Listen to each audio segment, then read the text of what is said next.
Welcome to the final day of racing for the Ocean Race Europe in Italy, Genoa. And if you've been following all the drama today, you will know that, well, we've been in a bit of a long postponement. These two boats here are going to be in a fight with that team. Merpori Foundation on the left, AkzoNobel Ocean Racing on the right.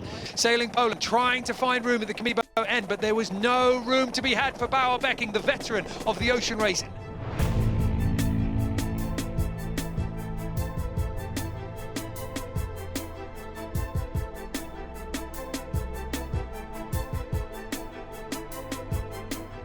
Germany start this one with Lingtao and Bureau Valet on their breeze. They're going to have a little bit of a hard time to try and punch out.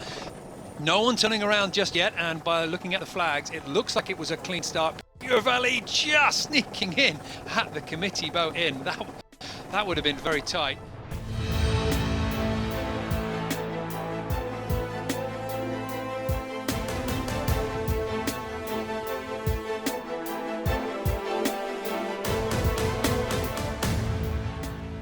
The moment for those leaders right now, the breeze is pretty much in line with that next mark. It's coming in at around about 170, which is the bearing to the next mark.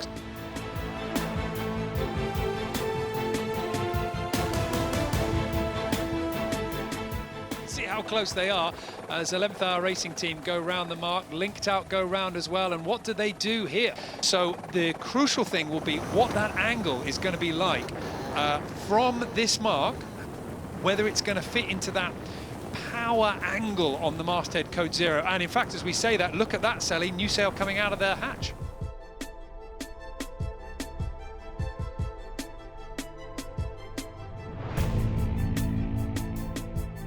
Merpori Foundation Racing Team about to come across the finish line. It so nearly went the way of Sailing Poland, but the Portuguese take it.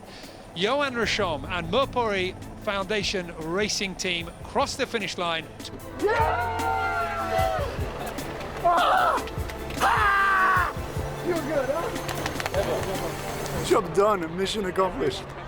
Oh, that was incredible. I think we love to make things hard for ourselves. But it was amazing and beautiful project. Absolutely loved it, loved the crew. Very proud of everything they did, everything we did. And yeah, happy for the Merpori Foundation. Very, very, very tight finish, but a really good finish here for Sailing Poland. That's a strong performance. Now the finish line for 11th Hour Racing Team. Behind them, but the big question is what's happening behind them with Offshore Team Germany. So 11th Hour Racing Team coming into the finish, sailing clear now. They are going to sail through the line first, linked out to windward. They can't affect them anymore. They desperately tried to take the breeze. All that Offshore Team Germany need to do now is bear away, sail through that line, and what a finish. Offshore Team Germany narrowly, by the thinnest of margins, hold on to what all their hard work has given them. They win the Ocean Race Europe in spectacular fashion. It has been probably one of the nicest events since a long time. I mean, I prepared that for 4 or 5 years probably, and it's a lot of work, and I'm so happy that that we managed so well. I'm super happy.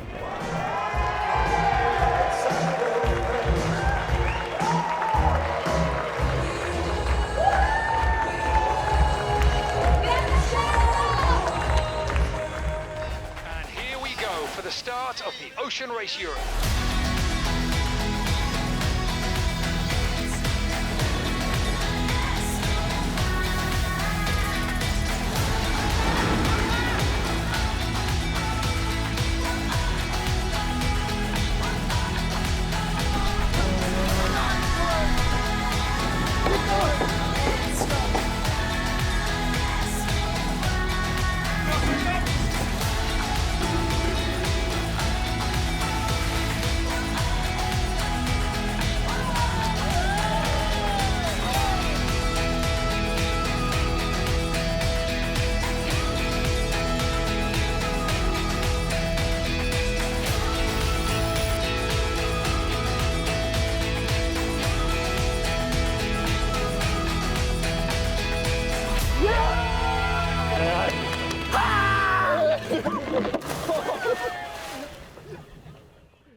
I'm Nabiha Iqbal, DJ, producer and Londoner. I love so many different types of music, and I think the music that you associate with a long drive, there's something quite special about it.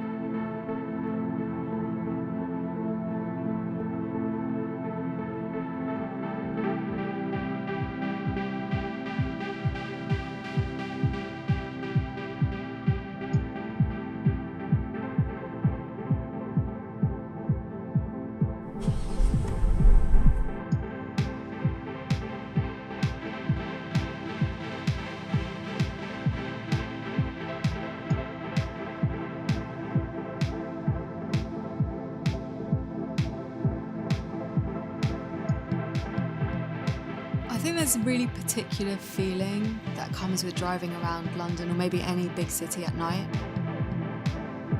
It's kind of quiet but lit up with all these amazing, beautiful, colourful lights.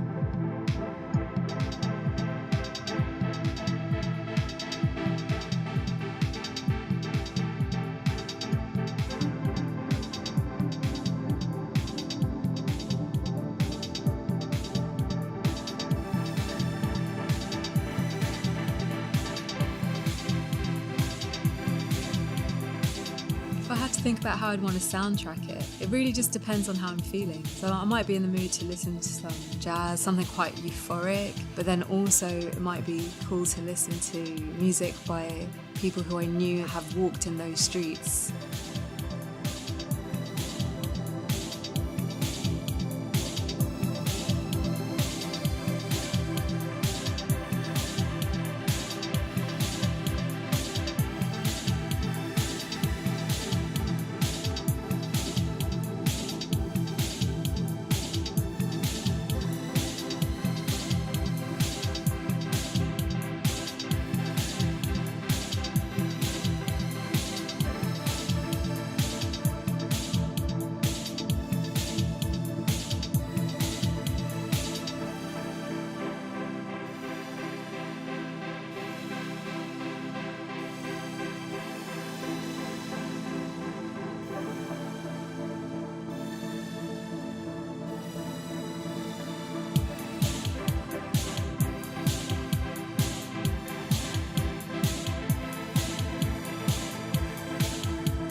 Really loved Jimi Hendrix, and he was living in London for quite a while, right in the centre, and I like to listen to his tunes and think about him actually making that music whilst living in the city, and all the inspiration that he must have soaked up from the streets that I'm now walking on.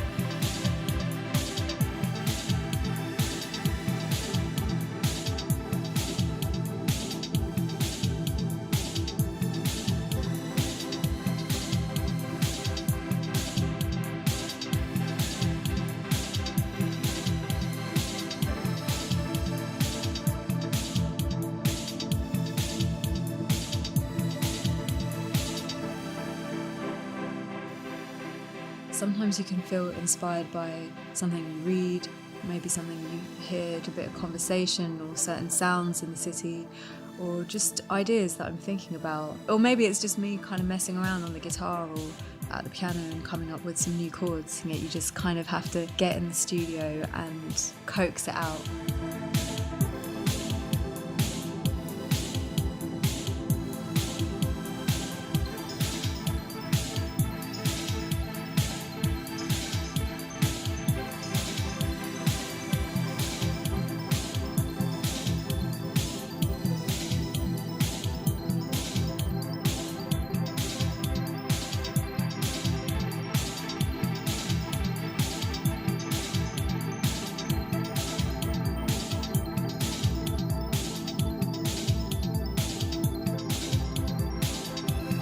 I definitely have a sense of nostalgia when I think about like the places that I used to hang out when I was growing up as a teenager and during uni.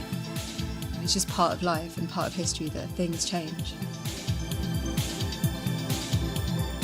Even though like those special places might not exist anymore, there's always other ones cropping up all the time, and there's always new experiences to add to the old ones.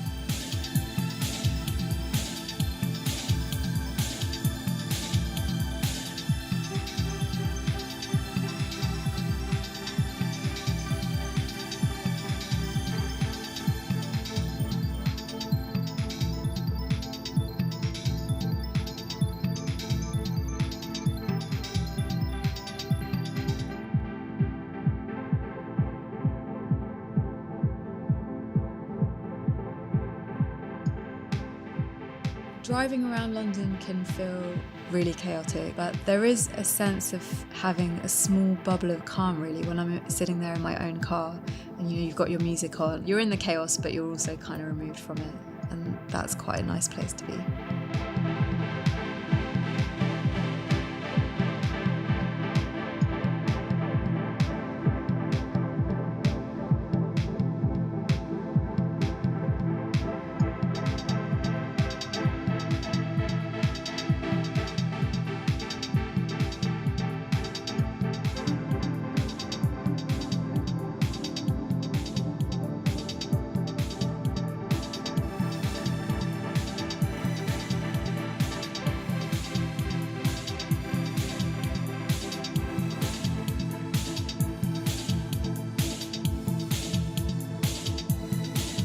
One thing which I really appreciate about being in a city like London is the fact that you can live here your whole life, but then you can still see something new every day.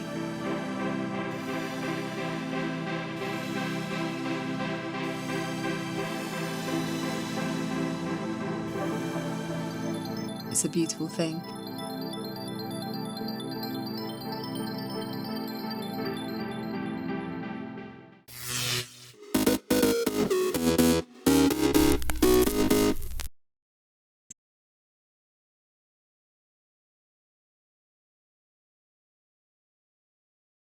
The Stillhouse Unbreakable Top 5. Let's look at the top 5 moments of today. Day number 6 here at the U.S. Open. We're going to start out with Betty Lou Sakura Johnson, Pete.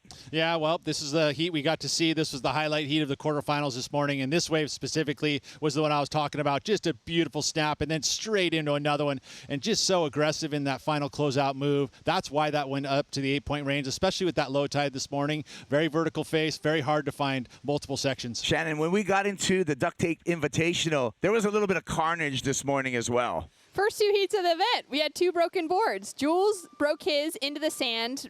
Nose went straight into the sand and just snapped it off with that white water. That was a bummer because it was a borrowed board from Tosh Tudor. It wasn't even his own board. And then you had to paddle out on another borrowed board. And then this from Victoria Vergara. Now, it looked like it snapped on the pier from what we saw earlier today, but chatting to her, she felt it snap in her hand doing that turtle roll because the wave broke straight on top. Wow, that's crazy. Harrison Roach, he's got style for days. He's number 3. Yeah, and that's this was one of the highlights of that first round because this guy has been putting it together, all year, all for the last decade. So it's good to see, and just so smooth. Look at the tide, though. This is a little bit later in the afternoon, and it definitely made for some great surfing. There's a reason he's number 1 in the world. Oh, yeah, and you can see why. Just smooth, connecting the dots, and that's just some shadows of things to come. Shannon, Rachel Tilley ended the day with a bang and put on a show out here. Oh, highest heat total. Found herself a high 6 for her opening ride, which was just an absolute gem in the rough. Had a nice little soul arch, bottom turn there, finished off in a challenging section as well, and then backed it up with an 8. Great wave selection, as you said, Pete. Just found that momentum, put herself in the right position, had that kind of calm mentality about it.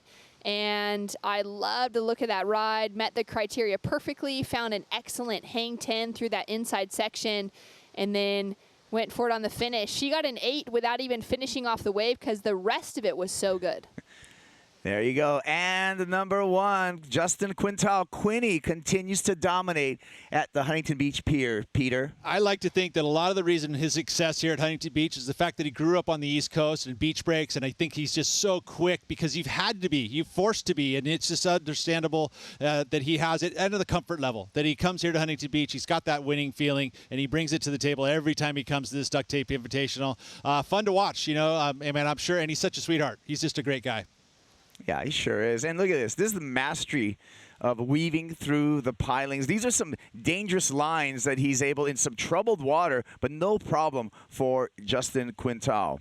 Moments like that, you can really tell that a board looks perfect under someone's feet, and what a way to kick things off for the reigning champ, the returning champion of the Vans US Open, the Duct Tape Invitational here.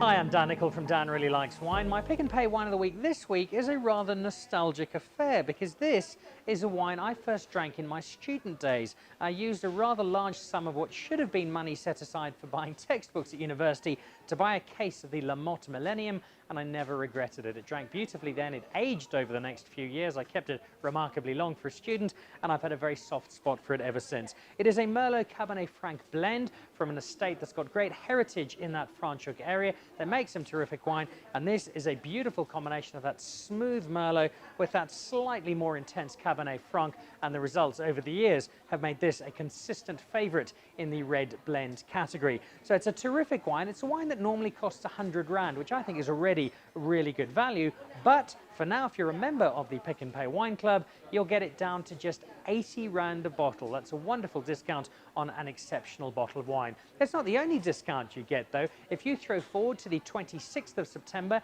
and you're in Johannesburg, the Good Food Studio that Pick and Pay has up just off William Nicol, you'll get 100 Rand off an incredibly special winemakers dinner with the team from Warwick as they present their award-winning range of wines, along with the winemaker talking you through just what makes them quite so special, plus a fantastic meal from the Pick and Pay chefs. So 26th of September, 100 Rand off if you go to that wine dinner. First come, first served. So get on to the website very quickly and use Wine Club as your discount voucher. But also head into Pick and Pay and look out for the La Motte Millennium down from 100 Rand to 80 Rand if you're a member of the Pick and Pay Wine Club.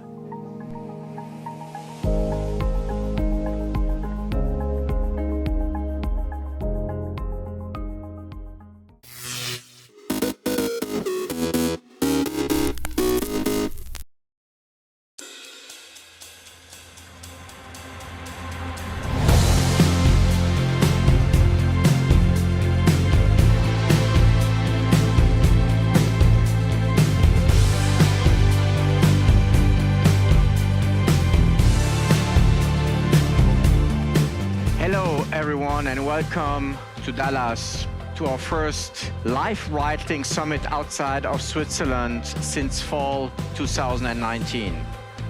Can you believe it has been that long?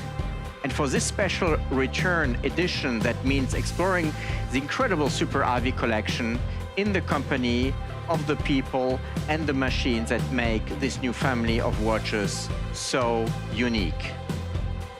The formation flight looked incredibly from the ground. How difficult was it to put it together? Formation flying always takes a lot of planning, especially when you have 4 different aircraft types and also with vintage aircraft of this nature. So we were happy to do it. Yeah, I think, George, I think that how you guys keep the story of these legendary airplanes alive with a watch that made its own mark on aviation is just truly amazing. And plus, it's a great tool for the cockpit and a pilot's companion. So it really is living history, George. The Super RV really takes us back to the roots of Breitling's history, the heart and core of what makes Breitling, and always has. The heritage of the Super RV goes right back to 1939 and the introduction of Breitling's first design that was dedicated to pilots and aviators, the 765 chronograph line. So in many ways, this watch's story is the story of Breitling itself. Let's take a look at some of the design elements that define our new Super RV in detail. The highly legible dial design that incorporates 24-hour marking for the signature red-tip GMT hand, as well as a seamlessly integrated date window. Next, we have the oversized crown and coin edge bezel. And now perhaps my favorite detail of all, the engraved sapphire caseback commemorating each of the incredible aircraft that the new Super RV designs are dedicated to. Finally, vintage calfskin straps recreated with this authentic pilot stitch design for extra strength and durability, as well giving you that all-important hand finish feel. Welcome, George, to our brand new 47,000 square foot Henry V. Tippie National Aviation Education Center. So we've got young people of all ages, and we're hoping to impact thousands all across the Dallas-Fort Worth Metroplex. So we believe that the aircraft and the history is such a great tool to bridge the past into the future. We also believe that education starts at the moment of inspiration. And there's no doubt that you can't be a young person and walk out and see these watches or see these aircraft and be absolutely inspired. Young people's eyes just light up and you realize that they are at the moment where they've been inspired. And they're going to learn and they're going to see that there are opportunities. There are going to be skills that they need to learn. And this is all the things that we teach here at the Education Center. Thank you very much. It's an honor for us to support you. Okay, run-up's complete. Taxi check. Brakes, flight instruments, checked and set. All right, we'll take off.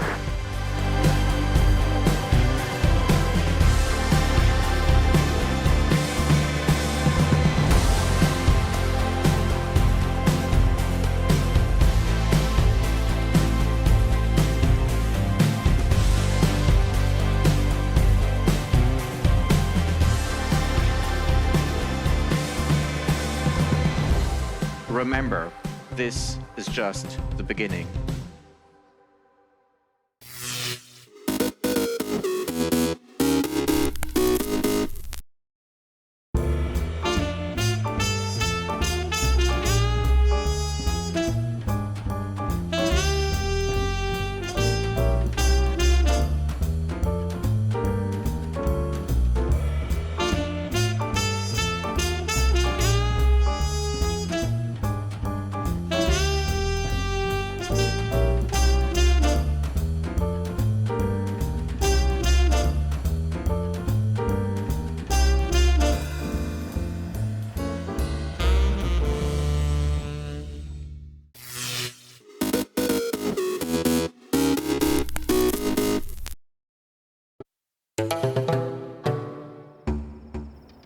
The Kalahari's got its own draw.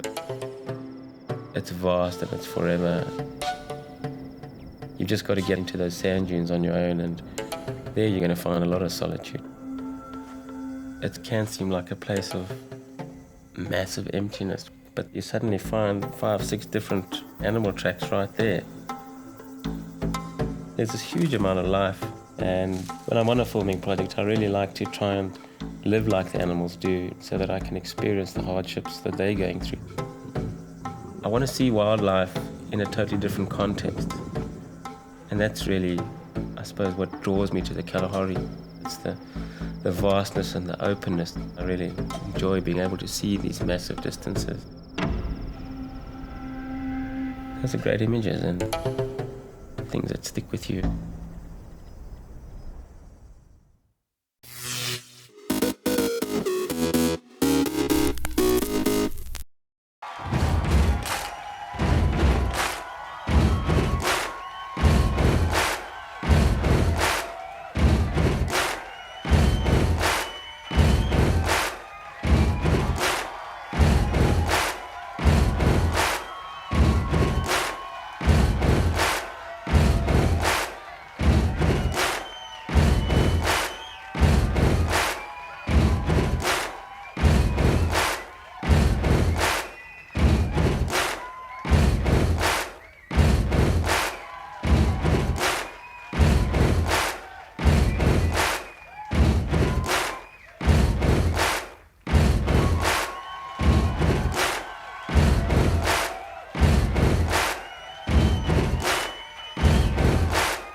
August 7th, 1998. Bombs explode minutes apart outside the U.S. embassies in the East African nations of Kenya and Tanzania.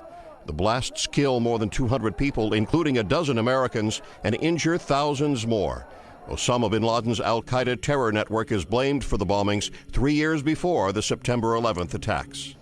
1964, in Washington, a fateful moment during the Vietnam War. As Congress passes the Tonkin Gulf Resolution, the overwhelming vote gives President Lyndon Johnson broad powers to escalate America's involvement in the war.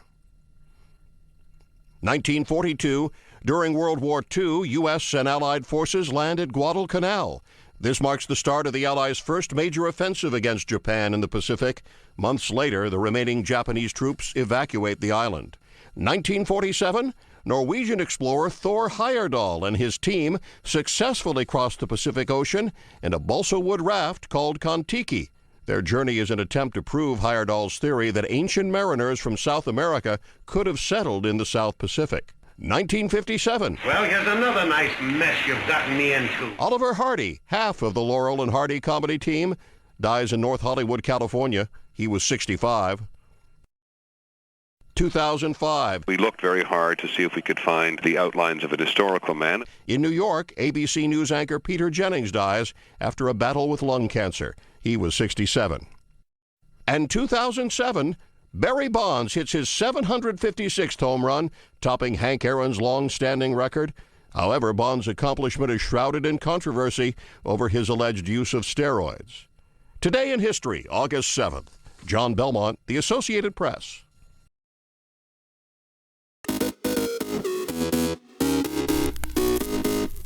Welcome back in our studio, and in today's news,